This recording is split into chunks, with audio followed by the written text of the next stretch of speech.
Esta noche en TN Todo Noticias tenemos un invitado especial. Nos acompaña Bernardo Arévalo de León, candidato a presidente del movimiento Semilla, con quien estaremos conversando durante unos minutos. Le damos la bienvenida entonces a quien va a esta segunda vuelta electoral. ¿Cómo está? Buenas noches. Muy buenas noches, Sandy. Muy buenas noches, Alejandra. Es un gusto estar con ustedes en TN 23.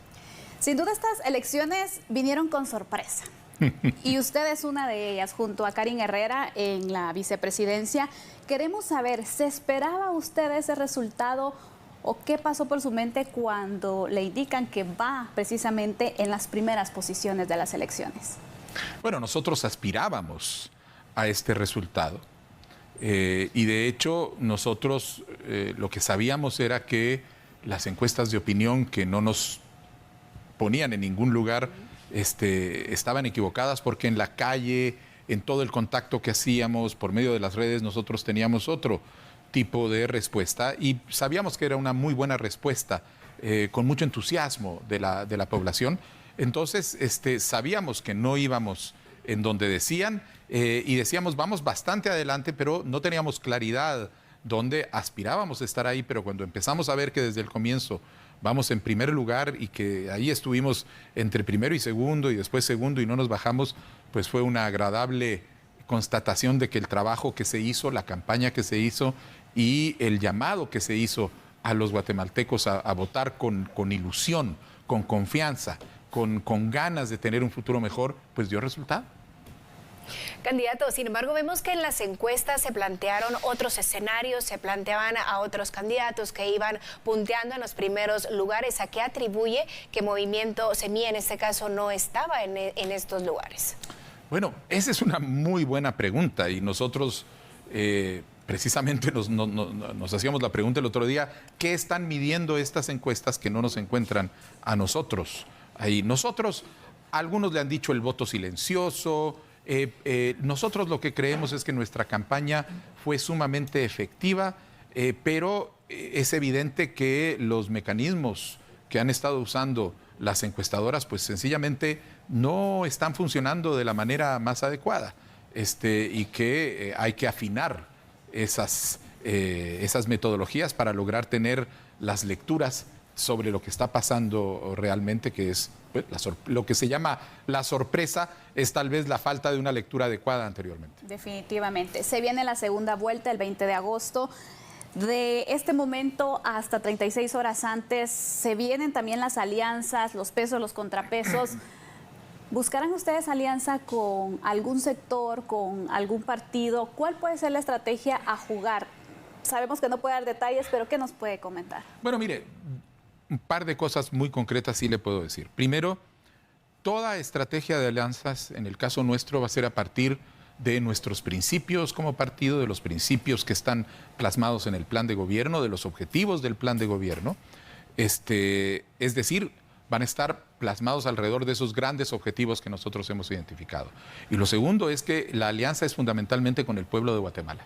Nosotros lo que estamos haciendo es un llamado a todos los actores, a todos los sectores sociales, políticos, a todas las personas que de verdad están cansados, hastiados de la corrupción, a que den un paso al frente y se sumen a este esfuerzo. Ya estamos ahorita en este momento en la segunda vuelta. Es la oportunidad de reganar la confianza en que Guatemala de verdad puede reconstituir un sistema político basado en la honradez y en la transparencia. Convencer al electorado también es importante y definitivamente va de la mano de ganarse la confianza de ellos. ¿Cuáles son las estrategias que ustedes se han planteado para llegar a la población, para comunicar a la población y dar a conocer también el plan de gobierno que han establecido? Bueno, nosotros vamos a ampliar lo que hemos venido haciendo. Hay un principio que dice, no corrijas lo que ya se está haciendo bien, y evidentemente la estrategia que hemos seguido pues ha tenido muy buenos frutos. Nosotros sabemos que ahora lo que tenemos que hacer es profundizarla y ampliarla, llevar esta estrategia de contacto, de hablar con la gente, de caminar las calles, encontrarlos y tener la oportunidad de platicar por las redes con micrófono abierto alrededor de cuáles son las propuestas, cuál es el programa, qué es lo que vamos a hacer, y hacerlo en todo el país, por todas las redes. Y eso es lo que vamos a hacer en los próximos días hasta el día de las elecciones. Presidenciable, sabemos que cada candidato se presenta con la ideología que representa y a veces en el Movimiento Semilla se ha dicho muchas cosas. Yo quisiera que de boca de usted pudiéramos conocer realmente usted cuál es la ideología que representa. Mire, el partido Movimiento Semilla es un partido progresista y es un partido de orientación socialdemócrata. Pero inclusive quien quiera enterarse de cuáles son nuestros principios ideológicos, los puede consultar en nuestros estatutos. No los hemos cocinado para presentarlos en estas elecciones, sino que son el origen de nuestro partido, y ahí van a poder que tenemos una serie de principios sobre la sociedad, sobre fundamentalmente en la democracia, en sociedad plural, en el respeto al medio ambiente, y somos lo que se entiende como un partido progresista. Una de las problemáticas más grandes que tenemos como país es la corrupción. ¿Se ha pensado en crear algún ente específicamente para combatir la corrupción en el país? ¿Cómo abordarán ustedes el tema específicamente de la corrupción? Sí, nosotros, la corrupción para nosotros es un problema fundamental, porque es la causa de que el Estado no esté funcionando para resolver los problemas de salud, de educación, de infraestructura que tenemos en el país. Y para nosotros eso requiere un esfuerzo fundamental. Nosotros entendemos además que la corrupción es un problema sistémico, que está regado en todas las estructuras del Estado, y que inclusive hay que enfrentarlo desde el lado de la sociedad, alrededor de la tolerancia que a veces existe a la corrupción.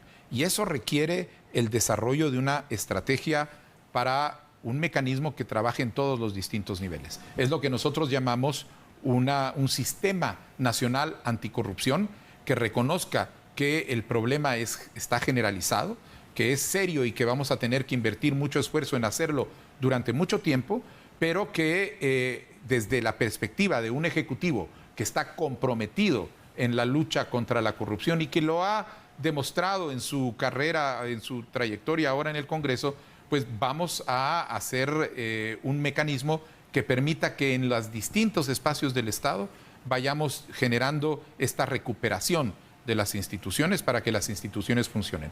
Pero vamos a empezar evidentemente con el organismo ejecutivo.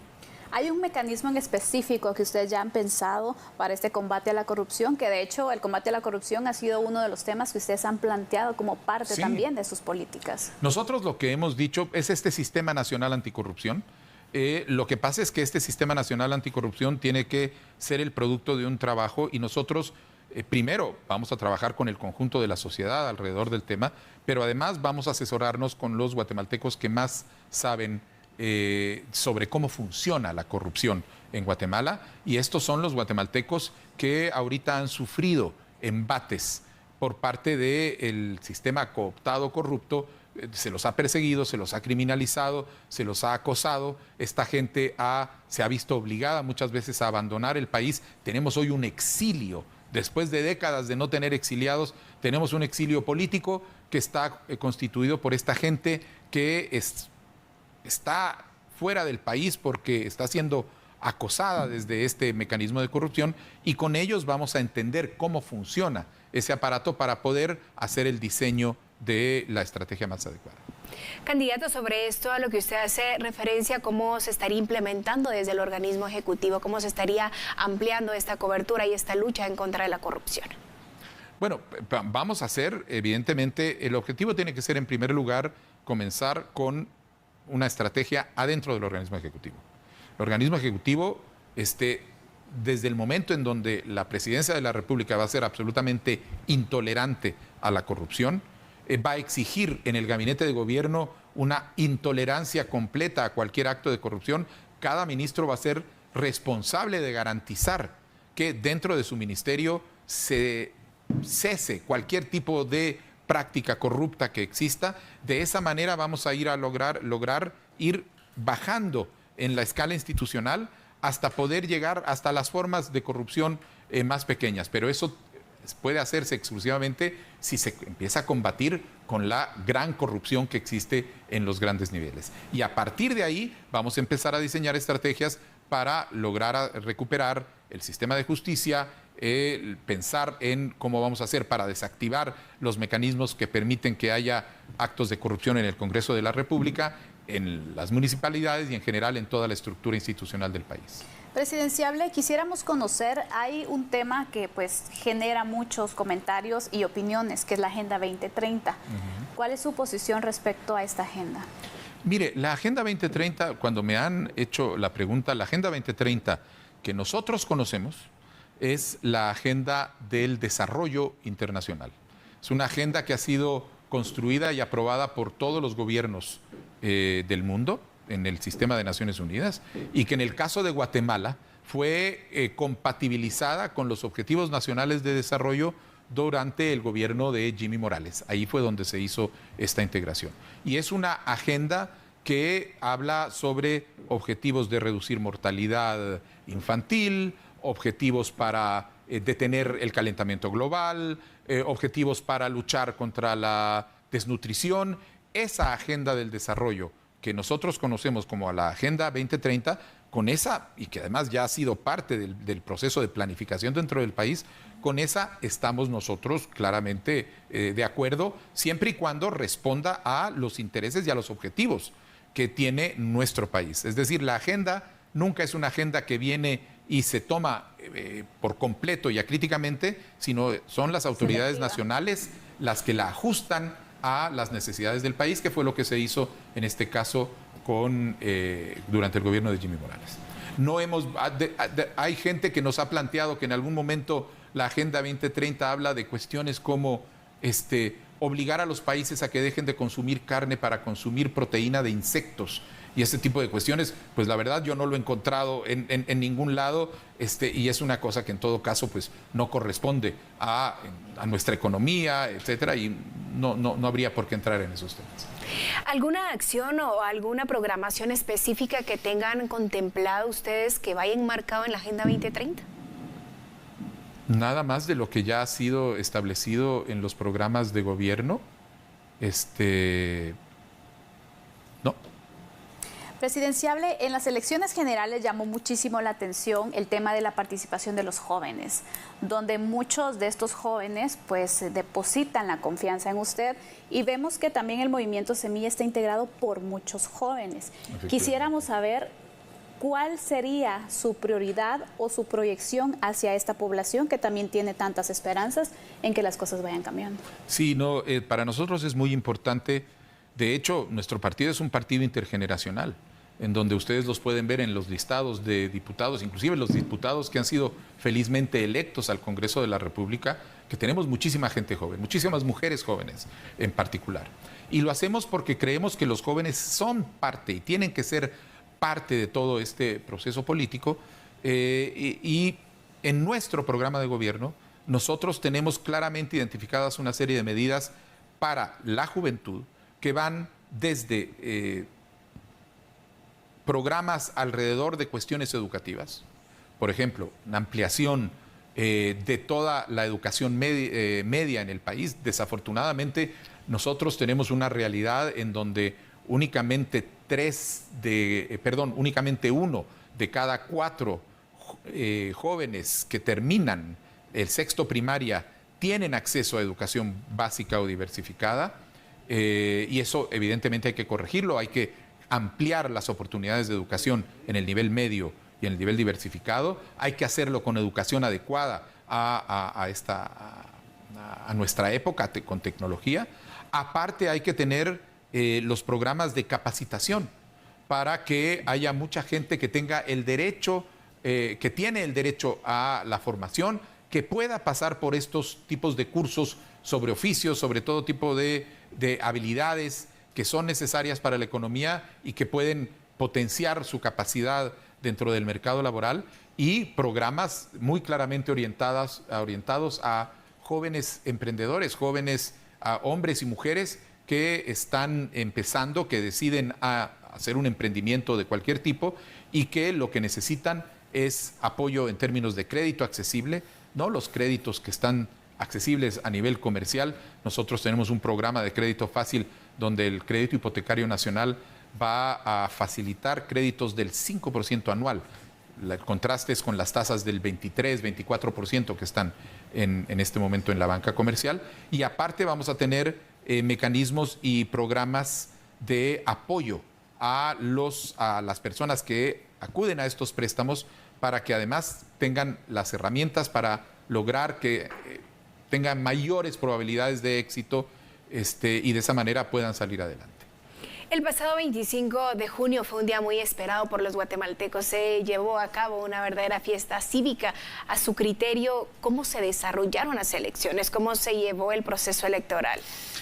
Mire, el proceso electoral en su conjunto ha sido un proceso sumamente accidentado, con una serie de problemas que hemos tenido alrededor de decisiones que se fueron dando en determinado momento y que dejaron fuera a gente que debería haber participado, dejaron que participara gente que tal vez no debería haberlo hecho.